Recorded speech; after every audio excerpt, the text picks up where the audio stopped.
అందరికీ నమస్కారం. APSRTC diesel procurement విషయంలో ఏ విధమైన విధానాన్ని ఫాలో అవుతుంది, మళ్ళీ కొత్తగా కొన్ని ఇన్స్ట్రక్షన్స్ ఇవ్వడం జరిగింది నిన్న. దాని గురించిన సమాచారం నిన్న ఒకసారి మీడియా రిలీజ్ పంపించినప్పటికీ కొంత వివరణ ఇవ్వాలనే ఉద్దేశంతో,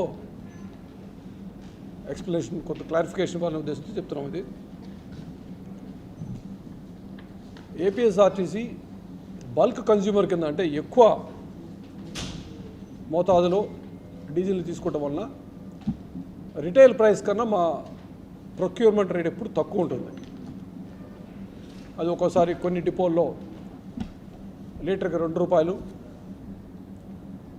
కొన్ని చోట్ల 3 రూపాయలు, ఆ విధంగా తేడాలో తక్కువలో వస్తుంది మాకు. బయట పెట్రోల్ పంపుల కన్నా రిటైల్ ప్రైస్ కన్నా కూడా తక్కువ రేటు కింద మేము ప్రొక్యూర్మెంట్ చేసుకొని వాటిని మేము మా బస్సులకి, అదేవిధంగా మా హైర్ బస్సులకు కూడా తక్కువ రేటుకే డీజిల్ ఇస్తూ ఉంటాం. ఇది 3 సంవత్సరాలు ఒకసారి టెండర్కి వెళ్ళి ఆ పర్టికులర్ ప్రాంతంలో, అంటే ప్రతి డిపోలో ఒక ప్రత్యేకంగా ఒక సెపరేట్ టెండర్ నిర్వహిస్తాము. ఆ డిపోకి సంబంధించి ఏ ఆయిల్ మ్యానుఫ్యాక్చరింగ్ కంపెనీ, అంటే మెయిన్ మ్యానుఫ్యాక్చరర్స్తోనే మాది టెండర్ ఉంటుంది, వాళ్ళే పార్టిసిపేట్ చేయాలి, డీలర్స్ పార్టిసిపేట్ చేయరు. సో ఆయిల్ మ్యానుఫ్యాక్చరింగ్ కంపెనీస్ అంటే మెయిన్గా ఐఓసిఎల్ కానీ, హెచ్పిసిఎల్, బీపీసీఎల్, ఇట్లా పిఎస్యూస్ ఎక్కువగా పార్టిసిపేట్ చేసి, మిగతా వాళ్ళు కూడా వస్తారు, ప్రైవేట్ వాళ్ళు కూడా, బట్ మెయిన్గా మా బల్క్ సప్లయర్స్ వీళ్ళే. 3 సంవత్సరాలకు ఒకసారి టెండర్ నిర్వహించి, ప్రస్తుతం అయితే మనకున్నటువంటి విధానం ప్రకారం రివర్స్ ఆక్షన్ కూడా, ఈ టెండర్ ప్రకారం ఈ రివర్స్ ఆక్షన్ కూడా నిర్వహించి అప్పుడు ఆ ప్రైస్ ఫైనలైజ్ చేయడం జరుగుతుంది. అందులో భాగంగా మనకి ఒక సుమారు 6-7 నెలల క్రితం టెండర్ పూర్తయినప్పటికీ ఈ కోవిడ్ కారణంగా కొంతకాలం మనం ఎక్స్టెన్షన్ చేసాం, పాత రేట్లే ఎక్స్టెండ్ చేసి ఈ మధ్య ఒక టెండర్ నిర్వహించి దీంట్లో మనకు వచ్చినటువంటి డిస్కౌంట్, ఇంతకుముందు డిస్కౌంట్ కన్నా చాలా మంచి డిస్కౌంట్ వచ్చింది. మనకి ఇంతకుముందు సాలీనా 52 కోట్లు, అంటే మనం ఎంత యాక్చువల్లీ మనం సంవత్సరానికి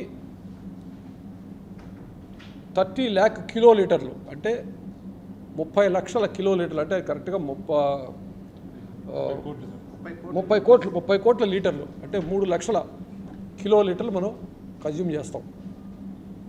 ఐపీఎస్ఆర్టీసీ సాలీనా సుమారుగా 30 కోట్ల లీటర్లో అయితే, అదర్వైజ్ 3 లక్షల కిలోలీటర్లు మనం తీసుకుంటాం. దాని మీద మనకు వచ్చేటువంటి డిస్కౌంట్ వలన గత ఏడాది మనకు వచ్చినటువంటి, అంటే రిటైల్ ప్రైస్ కన్నా మనకి ఎంత తక్కువలో వచ్చింది అని మనం చూసుకున్నప్పుడు మనకు వచ్చింది 52 కోట్లు మనం సేవింగ్ చేసాం పోయిన సంవత్సరం. ఇప్పుడు మనకు వచ్చేటువంటి రేట్లు మళ్ళీ మేము ఈ మధ్య నిర్వహించాము. ఈ మధ్య నిర్వహించినటువంటి రేట్లు వలన మార్చి 1వ తారీఖు నుంచి కొత్త రేట్లు అమల్లోకి వస్తాయి. యాక్చువల్లీ ఆ రేట్ల ప్రకారం మనకి సాలీనా వచ్చేటువంటి సేవింగ్, అంటే ఎంత మనం పొదుపు చేసామన్నట్లయితే అది 158 కోట్లు అవుతుంది. అంటే సుమారు 106 కోట్లు సంవత్సరానికి ఒక డీజిల్ ప్రొక్యూర్మెంట్లోనే మనం సేవ్ చేయబోతున్నామని అనుకుంటూ ఉన్నాం మనం మామూలుగా ఇప్పటిదాకా. ఇది ఇలా ఉండగా మనకు ఒక చిన్న సమస్య ఎదురైంది. ఏమిటో అది అంటే, నవంబర్ 21 నుంచి, అంటే నవంబర్ 2021 నుంచి, అంటే సుమారు 3.5 నెలలుగా కేంద్ర ప్రభుత్వం ఇచ్చినటువంటి ఆదేశాల మేరకు రిటైల్ ప్రైస్ని ఒకటే రేట్లో ఉంచుతూ, అంటే సుమారుగా 96 రూపాయలు నవంబర్ 2021లో 108 రూపాయలు ఉన్న రిటైల్ ప్రైస్ని 96 రూపాయలు తగ్గించి మన ప్రైస్, అంటే బల్క్ కన్జ్యూమర్ ప్రైస్ కాస్త అప్పుడు 92 రూపాయలు ఉంది మనకి, అది స్లోగా పెంచుతూ 1 ఫిబ్రవరి నాటికి, ఫిబ్రవరి 1వ తారీఖు నాటికి అది ఇది సుమారుగా ఒకటే అయిపోయింది. అంటే రిటైల్ ప్రైస్ 96 రూపాయల 2 పైసలు ఉంటే బల్క్ ప్రైసు 96 రూపాయల 24 అయింది. ఇది జనరల్గా ఎప్పుడు జరగదు. మనకెప్పుడు కూడా బల్క్ ప్రైసు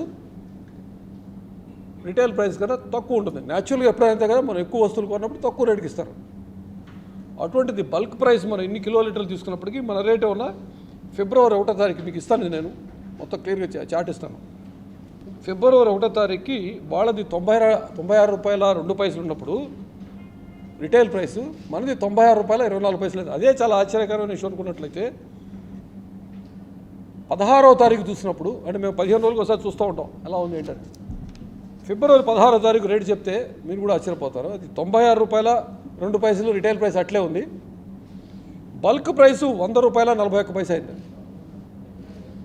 అంటే దానివల్ల మనకి 4 రూపాయల 39 పైసలు లీటర్కి బల్క్ కన్స్యూమర్ ఎక్కువ కట్టవలసి వస్తుంది. ఇస్తాం, మీకు కాగితం ఇస్తాను. 4 రూపాయల 39 పైసలు పర్ లీటర్, ఒక్కొక్క లీటర్కి 4 రూపాయల 39 పైసలు మనం ఎక్కువ కట్టాలి రిటైల్ ప్రైస్ కన్నా. ఇది నిన్న సమీక్షించి ఈ విధంగా మనకు కావాల్సింది ఏమిటంటే సుమారు 7.5 లక్షలు లీటర్లు రోజు తీసుకుంటాం. మనం రోజు తీసుకునేది 7.5 లక్షలు. 7.5 లక్షలుని మనం 4 రూపాయల 39 పైసలు చొప్పున లెక్క కడితే సుమారు 31 లక్షల 99 వేలు, అంటే సుమారు 32 లక్షలు రోజుకి మనం ఈ మధ్య తీసుకున్న ఆయిల్ కంపెనీస్ తీసుకున్న నిర్ణయం, అది కేంద్ర ప్రభుత్వం సంబంధించినటువంటి ఆదేశాల మేరకు ఆయిల్ మ్యానుఫ్యాక్చరింగ్ కంపెనీస్, వీళ్ళు ప్రైవేట్ వాళ్ళు కాదు, అందరూ గవర్నమెంట్ పిఎస్యూసే, వీళ్ళు తీసుకున్న నిర్ణయం ప్రకారం మనకి రోజుకి సుమారు 32 లక్షలు అదనంగా ఖర్చు అవుతుంది. ఏది ఇంతకుముందు ఉన్నటువంటి మన బల్క్ ప్రైస్లో తీసుకున్నట్లయితే. ఈ ప్రాబ్లం ఎవరెవరికి వచ్చిందంటే అందరికీ వచ్చింది, అన్ని రాష్ట్రాల వాళ్ళకి, దేశం మొత్తం వచ్చిన సమస్య ఇది. దీన్ని చూసుకొని తెలంగాణ, కేరళ, పాండిచ్చేరి రాష్ట్రాలు కూడా ఈ బల్క్ ప్రైస్లో తీసుకుంటేనే నష్టం కాబట్టి రిటైల్ ప్రైస్లో తీసుకుందాం అని చెప్పి నిర్ణయం తీసుకున్నారు. మనం కూడా అదే నిర్ణయం తీసుకున్నాం. అది చెప్పడానికే నేను ప్రత్యేక పిలిచింది. మిగతా రాష్ట్రాలు కూడా ఇదే విధంగా ఇప్పటికి మనకు తెలిసి 3 రాష్ట్రాలు తీసుకున్నాయని తెలిసింది. తమిళనాడు, కర్ణాటక వాళ్ళు చర్చిస్తున్నారు. ఇంకా మాట్లాడడం వాళ్ళతో, నిన్న మాట్లాడే వాళ్ళు మాట్లాడడం, వాళ్ళు ఇంకా పూర్తి నిర్ణయం తీసుకోలేదు. ఇటేళ్ళాలి అట్లే ఉందామని ఇంక వాళ్ళు అనుకోలేదు. ఈ కారణం వల్ల ఎంతకాలం అయితే బల్క్ రేటు రిటైల్ రేటు కన్నా ఎక్కువ ఉంటుందో, అంటే మళ్ళీ మార్పులు జరగచ్చు, త్వరలో మార్పులు జరగచ్చు. బల్క్ రేటు ఖచ్చితంగా తగ్గుతుంది. బల్క్ రేటు రిటైల్ ప్రైస్ కన్నా తక్కువ అయ్యే వరకు మేము రిటైల్గానే మేము కూడా తీసుకుందామని నిర్ణయించాం. రిటైల్గా తీసుకునేటప్పుడు మాకు 2 పద్ధతులు ఉన్నాయి. ఒకటి వచ్చేసి మేమే నిర్వహించే పెట్రోల్ పంపులు ఉన్నాయి, ఏలూరులోను, రాజోల్లోను, రంగంపేటలోను. అవి ఖచ్చితంగా మా డీజిల్ ఇప్పుడు అక్కడ తీసుకుంటాం, ఎందుకంటే మాకు ఆల్రెడీ కొంత డిస్కౌంట్ మళ్ళీ వచ్చింది కాబట్టి. As a petrol pump owner I get some discount. So ఆ డిస్కౌంట్ ప్రకారం తీసుకుందామని ఒకటి. రెండవది మాకు ఉరవకడ్లో ఒకటి ఉంది, అది కూడా మాది పార్షియల్లీ మేము రన్ చేస్తుంది, పార్షియల్లీ కంపెనీ రన్ చేసేటువంటి మోడల్ అది. సో అక్కడ కూడాను మేము ముందుగా అక్కడ తీసుకుంటానికి ప్రయత్నిస్తాం. అది కాకుండా మిగతా అన్ని చోట్ల కూడాను మా డిపోల వాళ్ళు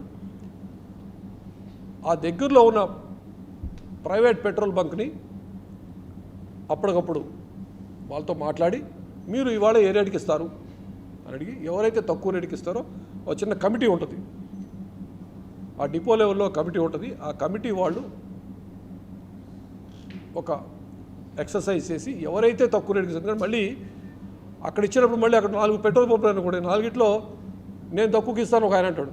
సో ఆయనకి ఇచ్చేస్తామని ఆ ఏరియాలో ఉన్నటువంటి దగ్గరలో ఉన్న పెట్రోల్ పంపులతో నలుగురితో మాట్లాడి ఎవరు తక్కువ రేటుకి ఇస్తారన్నట్లయితే ఆ పర్టికులర్ డీలర్ ద్వారా కానీ లేదా డైరెక్ట్గా వాళ్ళకి సంబంధించిన కంపెనీ ద్వారా కానీ, అంటే ఒక ఐఓసిఎల్ వాళ్ళ పెట్రోల్ పంపు దొరుకుతుంది ఒక చోట, వాళ్ళందరికీ తక్కువ ఇచ్చేట్లయితే డైరెక్ట్గా ట్యాంకర్ తెచ్చి మా దగ్గరే ఇంతకుముందు అది డౌన్లోడ్ చేసుకుంటాం. దానికి రిటైల్ ప్రైస్ ఇస్తాం. రిటైల్ ప్రైస్ ఇప్పుడు బల్క్ ప్రైస్ కన్నా తక్కువ కాబట్టి అది తీసుకుంటాం. ఏది తక్కువ అయితే అది తీసుకునేది ఆర్టీసీ పాలసీ. ఆర్టీసీ పాలసీ అంటే ఏదైనా కొనుక్కునేటప్పుడు అది పెట్రోల్ డీజిల్ కావచ్చు లేదా వేరే స్టోర్ ఐటమ్స్ కావచ్చు, టైర్లు కానీ ఇంకోటి ఏది తీసుకున్నప్పుడు కూడాను మేము ఆలోచించేది తక్కువ రేటుకి ఎవరిస్తే వాళ్ళ దగ్గర మేము కొనుగోలు చేయడం జరుగుతుంది. సో ప్రస్తుతం రిటైల్ రేటు తక్కువ ఉంది కాబట్టి రిటైల్ రేట్ ప్రకారం మేము తీసుకుంటాం. ఆ 32 లక్షలు నష్టం కాకుండా ఆర్టీసీకి ప్రతిరోజు చూసుకోవాలంటే ఆలోచనతో ఈ ప్రక్రియ ప్రారంభించడం జరిగింది. ఎప్పుడైతే మళ్ళీ బల్క్ రేట్ తగ్గిపోతుందో మళ్ళీ మేము మాకున్నటువంటి ఒప్పందం ప్రకారం ఆల్రెడీ ఒప్పందం ఉంది, మాకు టెండర్స్ ఉన్నాయి. ఆ టెండర్ ఒప్పందం ప్రకారం మళ్ళీ మేము ఆయిల్ మ్యానుఫ్యాక్చరింగ్ కంపెనీల దగ్గర నుంచి డైరెక్ట్గా తీసుకోవడం జరుగుతుంది. అయితే ఇక్కడ ఒక చిన్న విషయం మీకు చెప్తాను, ఎందుకంటే దీంట్లో పెద్దగా మేము నిన్న ఎక్కువ తలకాయ పెట్టి ఆలోచించాల్సిన అవసరం, తలబద్దలు కొట్టుకోవాల్సిన అవసరం లేదు మాకు నిన్న. ఎందుకంటే 2013లో కూడా ఇట్లాంటిదే పరిస్థితి జరిగింది ఒకసారి. 2013లో ఒకసారి అప్పుడు కంబైన్ స్టేట్లో ఏపీఎస్ఆర్టీసీకి ఇదే సమస్య తలెత్తింది, రాష్ట్ర దేశం అంతా కూడా తలెత్తింది. అప్పుడు కూడా ఈ విధంగా నిర్ణయం తీసుకోవడం జరిగింది. అందుకే మేము ఇమ్మీడియట్గా కాసేపు చర్చించి ఈ విషయం మీద ఈ ప్రాబ్లంని కాసేపు ఆలోచిస్తే ఇంతకుముందు ఇట్లా చేశారు సార్ మనం అని చెప్పి ఆ సర్క్యులర్ ఇచ్చారు, పాస్ సర్క్యులర్. అదేవిధంగా నిన్న ఒక 4 రోజుల క్రితం తెలంగాణ ఆర్టీసీ వాళ్ళు తీసుకున్న నిర్ణయం ప్రకారం ఉన్నటువంటి ఇన్స్ట్రక్షన్స్ కూడా చూడటం జరిగింది. నేను చూడగానే మేము కూడాను నిర్ణయం తీసుకున్నాం. అయితే ఈ నిర్ణయం తీసుకొని డీటెయిల్డ్ ఇన్స్ట్రక్షన్స్ ఇచ్చాం, ఎట్లా ప్రొక్యూర్ చేసుకోవాలి, మళ్ళీ అక్కడ ఏ విధమైన లాస్ లేకుండా, మాకు ఏ విధమైన నష్టం రాకుండా ఎలా తీసుకోవాలి అనే విషయాల్లో మొత్తం డీటెయిల్డ్ సర్క్యులర్ కావాలని మీకు అది కూడా చూడొచ్చు ఇచ్చి, ఏ విధంగా అయితే ఒకటేమన్నా ఎంతకాలం రిటైల్ రేటు తక్కువ ఉందో అంతకాలం మాత్రమే తీసుకుంటాం జరుగుతుంది. అదేవిధంగా అక్కడ లోకల్ కంపెనీలతో మాట్లాడుకొని ఎవరైతే కాంపిటేటివ్ ప్రైస్ కింద ఎవరైతే తక్కువ రేటుకి ఇస్తారో వాళ్ళ దగ్గర తీసుకోవాలి. ఇది టెంపరీ మెజరే, మళ్ళీ అయిపోగానే మళ్ళీ వెనక్కి వచ్చేస్తాం అనేది చెప్తూ ఎట్టి పరిస్థితుల్లో కూడా మళ్ళీ మనకి లాస్ జరగకుండా చూసుకోవాలి. అయితే మన పెట్రోల్ పంపులు కానీ, అంటే మనం రన్ చేసే పెట్రోల్ పంపులు కానీ, లేదా ఇంతకుముందు తీసుకున్నటువంటి డైరెక్ట్గా మనం తీసుకున్నటువంటి డీజిల్ పంపులు, మనం రన్ చేసేటువంటి డిపోల్లో రన్ చేసేటువంటి డీజిల్ ప్రొక్యూర్మెంట్లో కానీ ఎప్పుడు కూడా మేము క్వాలిటీ చూసుకుంటాము, కరెక్ట్ క్వాలిటీ వస్తుందా లేదా అని, క్వాంటిటీ చూసుకుంటాం. ఎందుకంటే మీరు ఈ మధ్య చూశారు ఒక చోట కుప్పంలో కొంచెం ఒక తక్కువ షార్ట్ సప్లై అయ్యేటప్పటికి ఇమీడియట్గా మేము యాక్షన్ తీసుకున్నాం, కేసు కూడా కట్టాం.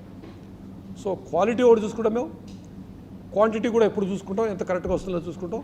At the same time competitive price ఉందా లేదా చూసుకొని, ఈ 3 చూసుకొని మేము ఇప్పటివరకు చేస్తూ వచ్చాము. ఇప్పుడు ప్రస్తుతం ఒక ప్రత్యేకమైన పరిస్థితులు, పెక్యులర్ సిచ్యువేషన్ ఏర్పడింది, wear the bulk price has gone up compared to the diesel price, retail price. అందుకోసం ఈ మెజర్ తీసుకోవడం జరిగింది. ఈ విషయం మీకు ప్రత్యేకంగా మళ్ళొకసారి క్లియర్గా క్లారిఫై చేద్దాము అనే ఉద్దేశంతో మిమ్మల్ని ఈ మీడియా సమావేశం ఏర్పాటు చేయడం జరిగింది. Thank you.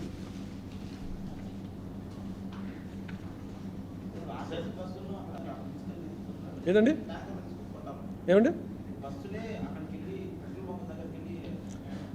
అదే ఎలాగైతే అంటే మాకు డైరెక్ట్గా తెచ్చేయగలిగితే అసలు ట్యాంకర్ని తెచ్చి ఇక్కడ అన్లోడ్ చేయమని చెప్తాం. వాళ్ళు ట్యాంకర్ని ఆర్డర్ చేసుకుంటారు కదా. మేము ఏదైనా ఒక పర్టికులర్ ఫిల్లింగ్ స్టేషన్లో ఒక పర్టికులర్ బంక్కి ఇద్దామని కనుక నిర్ణయించినట్టయితే ఆ లోకల్ కమిటీ నిర్ణయించినప్పుడు వాళ్ళు ఆర్డర్ చేసుకుంటే 12 కిలోలీటర్లో 20 కిలోలీటర్లో ట్యాంకర్ వస్తుంది, డైరెక్ట్గా తెచ్చి మా దగ్గర ఏమని చెప్తాం. అట్లా అవసరాన్ని బట్టి ఎట్లా అయితే అట్లా చేసుకుంటాం. బస్సు పోయి బయట పెట్రోల్ పంపుల దగ్గర ఆగదు, ఎందుకంటే చాలా కష్టమైన ప్రాసెస్ కాబట్టి. అంత కాకుండా వాళ్ళని తెచ్చి ఇక్కడ వేసేమని చెప్తాం. మా గ్రౌండ్ ట్యాంకు, మాకున్నటువంటి డిపోలో గ్రౌండ్ ట్యాంక్ ఫిల్ చేసినట్టయితే దాంట్లో తీసుకోవాలనేటువంటి నిర్ణయం తీసుకోవడం జరిగింది. ఏదండి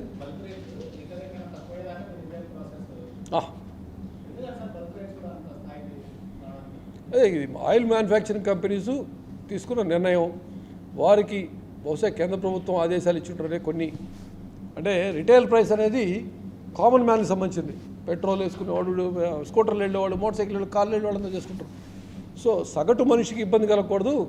మనలాంటి ఏపీఎస్ఆర్టీసీ లేకపోతే ఒక సింగరేణి కాలరీసు వాళ్ళు కూడా చాలా రీజులు తీసుకుంటారు. సింగరేణి వాళ్ళు, అలానే మేజర్ పవర్ స్టేషన్స్, ఈ గిన్కోలు ఇవన్నీ జనరేషన్ కంపెనీలు వాళ్ళకి ఎక్కువైనా కానీ సగటు మనిషికి తెలియదు కదా కష్టం. సో మనం భరించుకోవాలనే ఉద్దేశంతో మన మీద తోసినట్టుగా అనిపిస్తూ ఉంది ఆయిల్ మ్యానుఫ్యాక్చరింగ్ కంపెనీస్. మళ్ళీ తగ్గుతుంది అని మనం నమ్మకం, లేదా మనది తగ్గకపోయినా రిటైల్ ప్రైస్ పెరిగిపోద్ది త్వరలో, అప్పుడు మనం మళ్ళీ దానికే వెళ్ళడం జరుగుతుంది.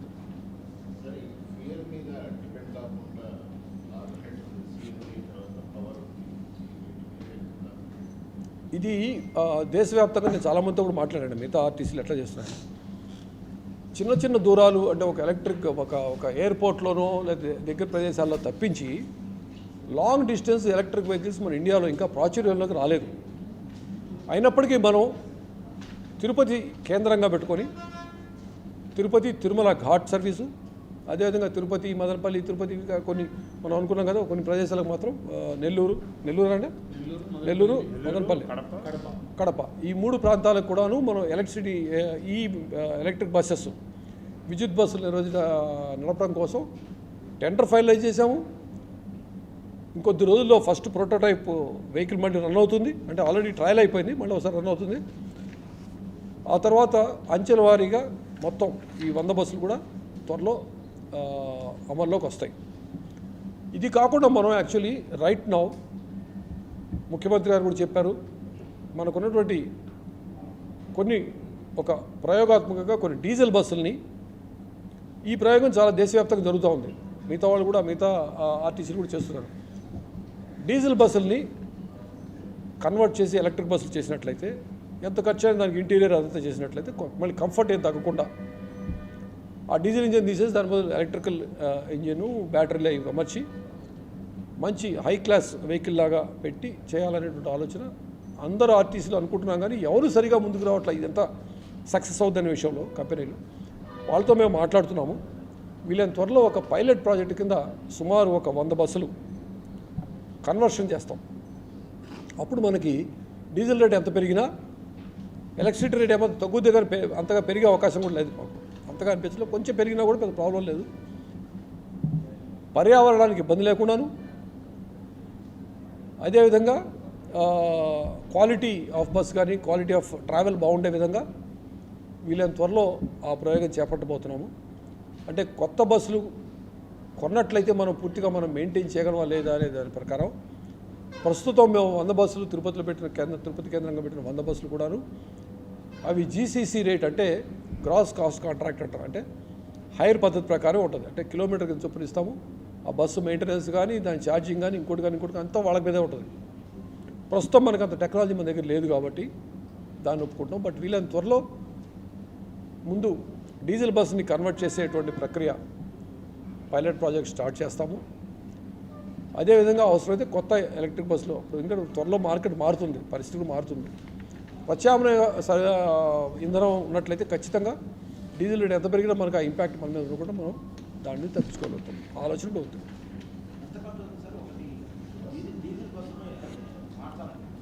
అంటే బేసిక్ ఖర్చు తక్కువ అవుతుంది. బేసిక్ ఖర్చు ఒక 60-65 లక్షలు అవుతుంది అంతే. కానీ దానికి ఇంటీరియర్స్ అన్నీ పెట్టి, ఏసీలు పెట్టి అన్నీ పెట్టినప్పటికీ ఇంకొంచెం ఎక్కువ అవుతుంది. ఎక్కువైనా కూడా మాకు ఈ మధ్యన జరిగిన సమీక్షలో ముఖ్యమంత్రి గారు చెప్పింది అంటే ఆ లుక్ ఫీల్ ఆల్మోస్ట్ కొత్త బస్సులో ఉండాలి. అంటే ఎంత ఖర్చు అయినా కానీ మార్చి చూద్దాం అసలు ఎలా రన్ అవుద్దో అని. దాని పర్ఫార్మెన్స్ని బట్టి మిగతా వాటికి వెళ్ళడం జరుగుతుంది. ఇంకా ఎక్కువ బస్సులకు వెళ్ళడం జరుగుతుంది.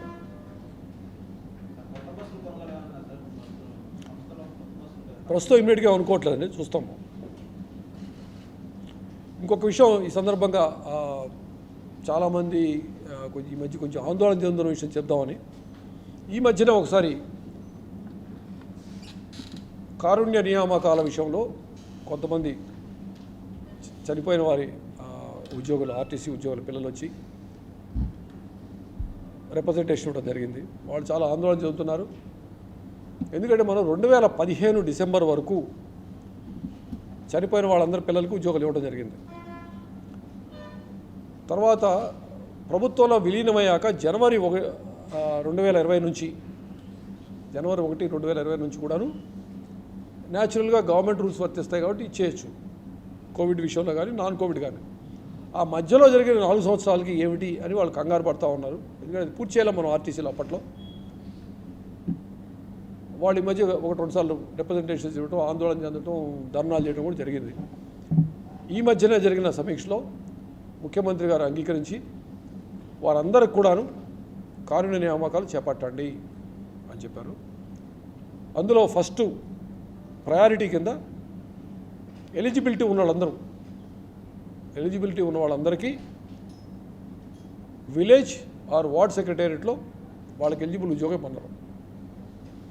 రెండవది మనకు ఆర్టీసీలో ఉన్న ఖాళీలు అంటే మనకి ఎక్కువ అవకాశం ఉండదు. డ్రైవరు, కండక్టరు, శ్రామికే ఏ ఉన్నాయి.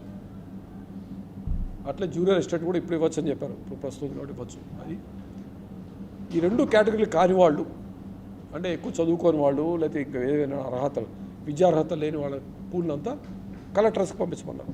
లేదా వాళ్ళలో కొద్దిమంది మాకు వద్దులేండి ఆర్టీసీలో ఉద్యోగం అని చెప్పినా కూడా కలెక్టర్ గారికి ఉండేటువంటి జనరల్ పూల్లో పంపించమని చెప్పడం ఆదేశాలు కూడా వచ్చినాయి మాకు మధ్య. సో కారుణ్య నియామకాల గురించి ఎవరు కూడా ఏం కంగారు పడద్దని ఒకసారి మీ ద్వారా ఈ ఆందోళన చెందినటువంటి కుర్రోళ్ళందరికీ తెలియజేసుకుంటున్నాను. ఎందుకంటే ఈ మధ్యన ఒకసారి కూడా వాళ్ళు కొంచెం కంగారు పడి ఆర్టీసీ హౌస్కి రావడం కూడా మా ఆఫీస్కి రావడం కూడా జరిగింది. వాళ్ళు కూడా ఏం కంగారు పడాల్సిన అవసరం లేదు తెలియజేసుకుంటున్నాను.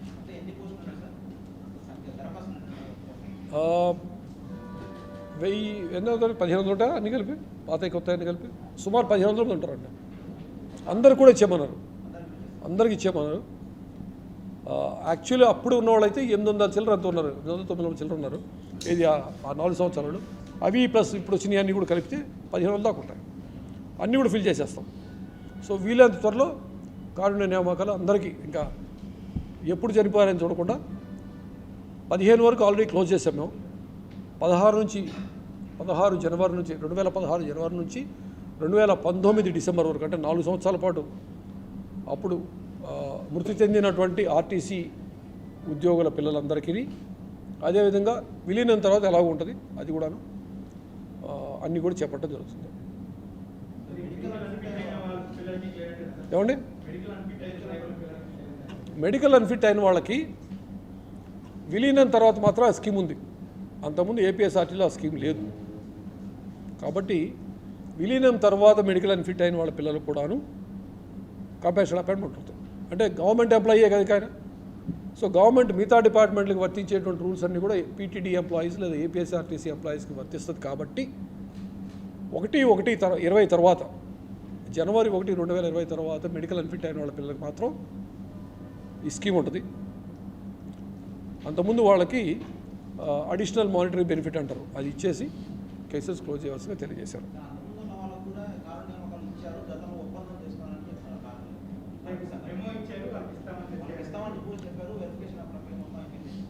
అదే అవి ఆ మెమోలకి వాటికి ఏ విధమైనటువంటి వ్యాలిడిటీ లేదు. గవర్నమెంట్కి రాయకపోగా కనీసం బోర్డుకు కూడా చెప్పలే. అప్పుడు కనీసం బోర్డు అప్రూవల్లో ఉంటే ఒకటనే చేపట్టేవాళ్ళు కదా, ఒక్కడు కూడా చెప్పట్లేదు కదా. 100 ఇచ్చేసి ఉంటే అప్పుడు ఇచ్చారు వాళ్ళకి, ఇప్పుడు ఇవ్వలేదు ఏంటని అడగచ్చు. అసలు ఆ మెమో ఇచ్చిన వాళ్ళు కానీ ఏదైనా కానీ అది అమలు పరచలేదు కాబట్టి అది అట్లే ఉండిపోయింది. దానికి ఏ విధమైనటువంటి అప్రూవల్ లేదు, అందుకని అట్లే ఉండిపోయింది. సో జనవరి 1, 2020 తర్వాత మెడికల్ అన్ఫిట్ అయిన వాళ్ళకి మాత్రం మెడికల్ అన్ఫిట్ కింద ఇన్వాలిడేషన్ కింద ఉండేటువంటి మిగతా ప్రభుత్వ శాఖలకు వర్తిస్తాయి. చెప్పండి ఏమండి. అదే మాది ఇప్పుడు 21 పెట్రోల్ పంప్స్ మేము ఆర్డర్ చేస్తాను, వాటికని పర్మిషన్లు అవి వస్తూ ఉన్నాయి. ప్రస్తుతానికి 4 అయిపోయినాయి, 4 బాగానే రన్ అవుతున్నాయి. ఈ మధ్య లాస్ట్గా వచ్చిన రాజోల్ పెట్రోల్ పంప్ అయితే మంచిగా బిజినెస్ చేస్తామండి. సో మనకి ఏం చేసినా కానీ బిజినెస్ మోడల్స్ అవి జాగ్రత్త చూసుకుంటూ ఎక్కడైతే తక్కువ రేటు ఉందో ఏమైనా చూసుకుంటూ చేస్తాం. ఏం చేసినా కూడా అంటే ఒక ఫర్ ఎగ్జాంపుల్ ఖాళీ స్థలాలు లీజుకి ఇస్తున్నాం అనుకోండి, ఖచ్చితంగా టెండర్కి వెళ్తాం. మాకు అనుకున్నది రాలేదు అనుకోండి, ఆపేస్తాం, టెండర్ క్యాన్సిల్ చేస్తాం. మళ్ళీ 4 రోజుల తర్వాత మళ్ళీ ఒకసారి చేస్తాం. వీలైతే మేము అందుకే ముందుగానే ప్రీబిడ్ మీటింగ్లో ఎంటర్ప్రెన్యూర్స్తో మాట్లాడతాం. ఇక్కడ ఏ బిజినెస్ బాగుంటుంది ఏంటో చూసి దాని ప్రకారం దాని ప్రాచుర్యంలోకి తెచ్చి దాన్ని మేము వేకెంట్ ప్లేస్లు కానీ ఏదైనా కానీ లేదా ఉన్నటువంటి స్టాల్స్ కానీ క్యాంటీన్లు కానీ ఇంకోటి కానీ అన్నీ కూడా ఆలోచించి మంచి రేటు వస్తే ఇస్తాం, లేకపోతే ఇవ్వం, టెండర్ క్యాన్సిల్ చేస్తాం. అంటే కొంతమంది 4 వ్యక్తులు కనుక రింగ్ ఫామ్ అయిపోయి రేటు పెరగకుండా చూసేట్టయితే పాత రేటు ఉంటుంది, ఇప్పుడు ఎంత రేటు ఉందో చూసి అంతగా తక్కువ వస్తే పొమ్మాం. సో అట్లా అన్ని జాగ్రత్తలు తీసుకుంటుంది. APSRTC runs on very sound business principles. చాలా క్లియర్ బయట ప్రైవేట్ సంస్థలు చేసే విధంగా ఎప్పుడు కూడా బేరీజ్ వేసుకుంటూ మన ఆదాయం ఎంత వ్యయం ఎంత చూసుకుంటూ మాత్రమే మేము చేస్తాము. అదేవిధంగా ఎప్పుడు కూడా మేము ఏదైనా ప్రొక్యూర్ చేసేటైతే కాంపిటేటివ్ ప్రైస్ ఎవరు ఎక్కడ తీసుకున్నారు. మీరు జనరల్గా మీరు చెప్తే ఆశ్చర్యపోతారు, కొన్ని మాకు చెప్పే ప్రైస్లు వాళ్ళు ఈ రేటింగ్ ఎవరికి ఇవ్వలేదు సార్ అంటారు. మీరు ఒకసారి చూస్తే ఎప్పుడైనా మీరు కనుక్కోండి ఎక్కడ డిపోలో వెళ్ళి ఇంతకుముందు రేటు కన్నా ఇప్పుడు మాకు ఎంత రేటు తక్కువ వస్తుంది అని చూసినప్పుడు డీజిల్ రేటు అసలు ఇంత తక్కువ రేటు వేరే ఎస్టీలు కూడా ఎక్కడ ఇవ్వలేదంటారు, వేరే ఆర్టీసీ వాళ్ళకు కూడా ఇవ్వలేదని ఆయిల్ కంపెనీ వాళ్ళు చెప్పారు. కాకపోతే ఇప్పుడున్న ప్రక్యూర్ సిచ్యువేషన్లో మేము ఈ నిర్ణయం తీసుకోవడం జరిగింది. అదర్వైజ్ వీఆర్ ఏది చూసినా కానీ మేము కంఫర్టబుల్ పొజిషన్లో ఉంటాము. ఇంకొకటి ఏంటంటే ఇంపార్టెంట్ విషయం, వీలైనంత త్వరలో అంటే అది కూడా ప్రక్రియ స్టార్ట్ చేసాము. వీలైనంత త్వరలో అంటే బహుశా మళ్ళీ బల్క్ ప్రైస్ డీజిల్ ప్రైస్ కన్నా తగ్గినాక, బయట బల్క్ ప్రైస్ రిటైల్ ప్రైస్ కన్నా తగ్గాక గవర్నమెంట్ వెహికల్స్ అన్నిటికి కూడాను ఏపీఎస్ఆర్టీసీ ద్వారా సప్లై చేయాలనేటువంటి ఆలోచన కూడా ఉంది. డీజిల్ అంటే మా దగ్గర నేను ఇందా చెప్పాను కదా, లీటర్కి సుమారుగా బయట రేట్ రిటైల్ ప్రైస్ కన్నా నార్మల్గా 5-6 రూపాయలు తక్కువ ఇవ్వగలం. సో అది చేయటం వల్ల సాలీనా ప్రభుత్వానికి అంటే నాకు తెలిసిన క్యాలిక్యులేషన్ ప్రకారం ఒక 50 కోట్లు ఈజీగా మిగులుతుంది ఒక డీజిల్ వెహికల్స్లో. అంటే ఎగ్జాక్ట్ ఎన్ని వెహికల్స్ ఉన్నాయని మొత్తం తీస్తున్నాం, మేము లెక్క కడుతున్నాము. దానికి ఒక చిన్న కమిటీ వేసాము. ఆ కమిటీ కనుక చెప్పుకోవాలని వీళ్ళని త్వరలో నిర్ణయం తీసుకొని గవర్నమెంట్ ఉత్తర్వుల మేరకు అన్ని వెహికల్స్ కూడాను ఆ తత్సమ్మిత డిపోలు అంటే ఎక్కడైతే అక్కడ వైజాగ్లోను, గుంటూరులోను, కడపలోను, నెల్లూరులో ఏం చేసుకోవచ్చు. అక్కడ పనిచేసే వాళ్ళందరూ ఆ దగ్గరలో డిపో పోయి ఏం చేసుకోవచ్చు. దానికి సంబంధించి స్మార్ట్ కార్డులు అన్నీ ఇస్తాము. వెహికల్కి స్మార్ట్ కార్డు కూడా అన్నీ కూడా చెప్తాయి. అన్నీ నడుస్తుంది, ఇప్పుడు ప్రక్రియ నడుస్తూ ఉంది. వీలైన త్వరలో గవర్నమెంట్ వెహికల్స్ అన్నిటికి కూడాను ఏపీఎస్ఆర్టీసీ తీసుకునేటువంటి రేటుకి అంటే మాకు వచ్చే రేటుకి గవర్నమెంట్ వెహికల్స్ కూడా ఇవ్వడం జరుగుతుంది.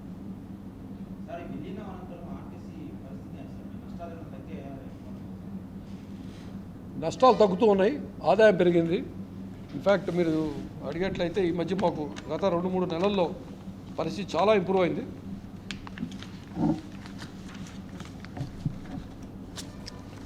ఒక్కొక్క 2 విషయాలు చెప్తాను. ఉదాహరణలో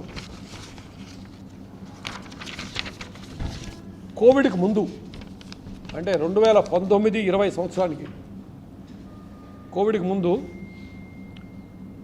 2019 ఫైనాన్షియల్ ఆర్థిక సంవత్సరం తీసుకున్నట్లయితే మాకు కార్గో రెవెన్యూ, పార్సల్ రెవెన్యూ మాకు 97,44,00,000 వచ్చింది. జస్ట్ ఉదాహరణకు చెప్తాను మీకు, 97 కోట్లు వచ్చింది. 97,44,00,000 జనవరి 29వ తారీఖుకే అంటే ఇంకా 2 నెలల ముందే, జనవరి 29 కాలం పెట్టాను నేను. జనవరి 29వ తారీఖుకే మేము ఆ మైల్ రాని అధిగమించాం. 97,75,00,000 ఏమన్నా మరి రేట్లేం పెంచలా అంటే మన కార్గో వాల్యూమ్ పెరిగింది, అంటే మన బిజినెస్ పెరిగింది. ఉదాహరణకి సెప్టెంబర్ 1వ తారీఖు మేము డోర్ డెలివరీ సర్వీస్ స్టార్ట్ చేసినాక అంతకుముందు మాకు రోజుకి 18,000 పార్సిల్స్ బుక్ అయ్యేవి. అన్ని డిపోలు కలిపి, అన్ని బస్ స్టాండ్లు కలిపి సుమారు 18,000 పార్సిల్స్ బుక్ అయ్యాయి. ఇవాళ మాది 22,000 చిల్లర ఇప్పుడు రోజుకి పార్సిల్స్ బుక్ అవుతున్నాయి. అంటే మా వాల్యూమ్ పెరిగింది, బిజినెస్ పెంచుతున్నాం మేము. ఒక్కొక్క ఐటెంలో కాకుండా వాల్యూమ్ పెంచి దానివల్లే మాకు జనవరి కల్లా మేము ఇంతకుముందు ఉన్నటువంటి మ్యాక్సిమం సంవత్సరాంతానికి వచ్చినటువంటి ఆదాయాన్ని జనవరి 29 తారీఖే దాటిస్తాం. అదే రేటు ఇవాళ మా కార్గో ఎంత ఉందంటే మా ఆదాయం ఇప్పటివరకు అంటే ఇంకా ఒక నెల పైన మిగిలి ఉండగా చెప్తున్నాను, 107 కోట్లు అయింది ఇప్పటికి. So our business is improving. మన ఆర్టీసీ బిజినెస్ బాగా చేస్తుంది, అందరం సహకరిద్దాం. లయబిలిటీస్కి వచ్చేసి మనకున్నట్టు కొన్ని చిన్న లయబిలిటీస్ అన్ని మనం పూర్తి చేసుకున్నాం. ఫర్ ఎగ్జాంపుల్ క్రెడిట్ కోఆపరేటివ్ సొసైటీకి ఇంతకుముందు దాని దగ్గర నుంచి ఆర్టీసీ కొంత అప్పు తీసుకుంది. ఆ అప్పు 269 కోట్ల అప్పు ఉంటే మొత్తం తీర్చేసాం. అదేవిధంగా ప్రావిడెంట్ ఫండ్ కొంత మన అప్పు ఉంటే అది కూడా సుమారు 640 కోట్లు తీస్తాం. 640 కోట్లు అప్పు తీర్చేసాం. అట్లనే ఎస్బిటి ఎస్ఆర్పిఎస్లో ఒక 60 కోట్లు అప్పు తీర్చేసాం. అంటే మన పరిస్థితి ఇందాక మీరు అన్నారు కదా, ఆదాయం పెంచుకుంటున్నాం, ఆ వచ్చిన కాస్త రూపాయలు వచ్చిన ఆదాయాన్ని అప్పులు తీసుకోవడానికి ఇమ్మీడియట్గా మనం చేసేయగలుగుతున్నాం. మనకు ఉన్నటువంటి నష్టాలు అయితేనేమి, ఇంతకుముందు చేసిన అప్పులు కానీ అవన్నీ కూడా తీర్చేసుకోవడానికి మనకి చాలా సానుకూలంగా ఉంది పరిస్థితి. ఇప్పుడు ముఖ్యంగా ఒక 2-3 నెలల నుంచి మనకి 3 నెలల నుంచి సుమారుగా కోవిడ్ యొక్క ఒమిక్రాన్ ఉన్నప్పటికి కూడాను కొంత తీవ్రత లేకపోవడం వల్ల మనకి ఆల్మోస్ట్ నార్మల్ సిచ్యువేషన్కి వచ్చాము. దానివల్ల ఆర్టీసీ చాలా హెల్దీగా ఉందని చెప్పచ్చు. ఆర్టీసీ ఫైనాన్సెస్ చాలా హెల్దీగా ఉన్నాయి. ఏమండి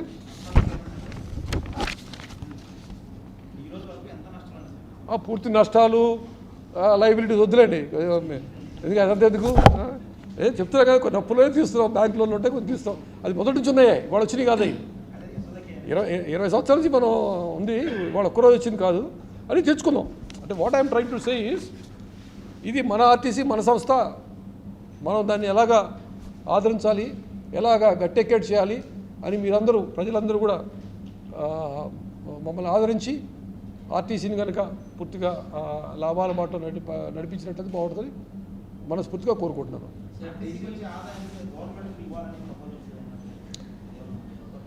అది ప్రాసెస్లో ఉంది. ఎందుకంటే టికెట్ ఆదాయం, శాలరీస్ మొత్తం గవర్నమెంట్ ఇస్తున్నప్పుడు టికెట్ ఆదాయాలు వచ్చి ఇవ్వడం అనేది సమంజసమే. కాకపోతే ప్రస్తుతానికి కొన్ని అప్పులు తీరుస్తూ ఉన్నాం మనం. ప్రతి నెల కొంత టార్గెట్ పెట్టుకొని ఫైనాన్స్ వాళ్ళతో చర్చించి కొంత మనం అప్పులు తీరుస్తూ ఉండడానికి ముందు చూస్తున్నాం. కాబట్టి కొంతవరకు వెళ్తుంది. త్వరలో అది నిర్ణయం కూడా జరుగుతుంది. ఎంత ఏమిటి అనే దాని మీద విధానపరమైన నిర్ణయం తీసుకోవాల్సింది, అది తీసుకుంటాం. యాక్చువల్లీ మనకేంటంటే ఈ కోవిడ్ వల్ల రేటా పెంచలేము. డీజిల్ రేటు వల్ల 60-70% పెరిగింది. డీజిల్ రేట్ ఎంత పెరిగినా మనం మాత్రం మన టికెట్ రేట్ పెంచుకోకపోవడం వల్ల మనకి కొంచెం ఇబ్బంది కలుగుతుంది. ఎంత మనం సౌండ్ బిజినెస్ ప్రిన్సిపల్స్ ఫాలో అవుతూ ఎంత బిజినెస్ పెంచుకున్నా కూడా మనకి ఇబ్బంది అయితే జరుగుతుంది. డీజిలే మెయిన్ మనకి నష్టం జరుగుతూ ఉంది. సో వీటన్నిటి సమీక్షించి ఏదైనా సరే చేద్దాం, ఎంత ఇవ్వాలి ఏమిటని కూడా నిర్ణయం జరుగుతుంది. ఏమండి ఏ విషయంలో? అందుకే కదా మనకి రావాల్సినంత లాభం రావట్లేదు. ఇందా మీరు చెప్పే కదా, ఇప్పుడు నేను ఊరకు చెప్పింది కాదు ఇది. నేను చెప్పింది ఫర్ ఎగ్జాంపుల్ డిసెంబర్లో మాది 375 కోట్లు వచ్చింది. అయితే దాంట్లో చాలా బాగా డీజిల్కి వెళ్ళిపోతుంది, అదే బాధ. అట్లే నవంబర్ 2021 తీసుకుంటే 350 కోట్లు ఉంది. అంటే మనం స్లోగా పెరుగుతూ ఉంది. అంతకుముందు 368 కోట్లు ఉంది. సో ఒక నెల కొంచెం అటు ఇటుగా ఉంది. మధ్యలో ఒకసారి మే 2021 తీసుకున్నట్లయితే 55 కోట్లే నెల మొత్తం. జూన్లో 84 కోట్లే. చూడండి ఎంత వేరియేషన్ ఉందో కోవిడ్ వల్ల, కోవిడ్ ఇంపాక్ట్. తర్వాత మనం స్లోగా పుంజుకున్నాం. సో ఇవన్నీ చూసుకుంటూ మళ్ళీ డీజిల్ రేటు జాగ్రత్త చూసుకుంటూ మళ్ళీ మన పర్సనల్ కాస్ట్ చూసుకుంటూ మేనేజ్ చేస్తున్నాం. సో అందుకే చెప్తున్నా, ఏదో కష్టాలకి ఇష్టాల నుంచి పడి ఏదో బయటపడుతున్నాం. మీరందరూ సహకరించమని మళ్ళొక్కసారి మరీ నేను అదే అడుగుతున్నాం సేపు. డీజిల్ ఈవెన్ 2021 తీసుకుంటే కూడా డీజిల్ రేటు 79 రూపాయలు. ఏది నేను చెప్తూ 21. I'm not going back to 1920. అప్పటికి అట్లా, ఇంకా కోవిడ్ కన్నా ముందు అట్లా. జనవరి 1, 2021లో డీజిల్ రేటు 79 రూపాయలు ఉంటే ఇప్పుడు 100 రూపాయలు ఉంది. ఏది మాకు వచ్చే రేటే. అట్లా చెప్పండి, దిస్ ద ప్రాబ్లం. అందుకే ఆ ప్రత్యామ్నాయ ఆలోచన ఉంది. ఏ విధంగా అయినా సరే ఆర్టీసీని మనం పొదుపు చేసుకుంటూ ఎక్కడెక్కడ వ్యయాన్ని తగ్గించుకుంటూ ఆదాయాన్ని ఎక్కడెక్కడ పెంచుకోగలం. ఎందుకంటే కొన్ని చోట్ల ఈ మధ్య వచ్చింది ఏదో ఆర్టీసీ వేకెంట్ ల్యాండ్స్ ఏదో ఎవరో కొట్టేస్తారు. ఎక్కడ ఎవరు కొట్టేయడానికి అవకాశం లేదు. ఆర్టీసీ ల్యాండ్ కొట్టేయకపోగా దాన్ని చాలా మేము ఇంకా చెప్పాలంటే గీకి ఆలోచించి టెండర్లు వేసి ఇస్తాం అనమాట. ఎంత పెద్దవాళ్ళు వచ్చినా ఎవరు వచ్చినా కూడా ఏం ఉండదు, ఎప్పుడూ ఉండదు. దాన్ని ఆలోచించి టెండర్ వేసి ప్రాపర్గా ఎవరు తక్కువకి ఇస్తే, ఎవరు ఎక్కువ రేటుకి ఇస్తే వాళ్ళకి ఇస్తాం. ప్రొక్యూర్మెంట్లో అయితే ఎవరు తక్కువ రేటుకి ఇస్తే వాళ్ళకి ఇస్తాం. అదన్నీ జాగ్రత్త చూసుకొని చేసేది.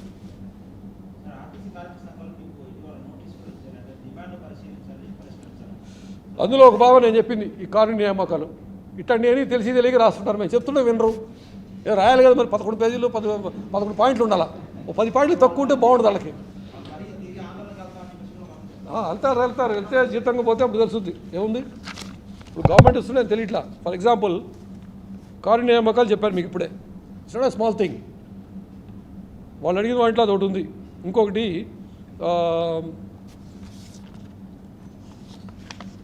ఇంకేదని మనది పెట్టినట్లే ఉన్నాయి.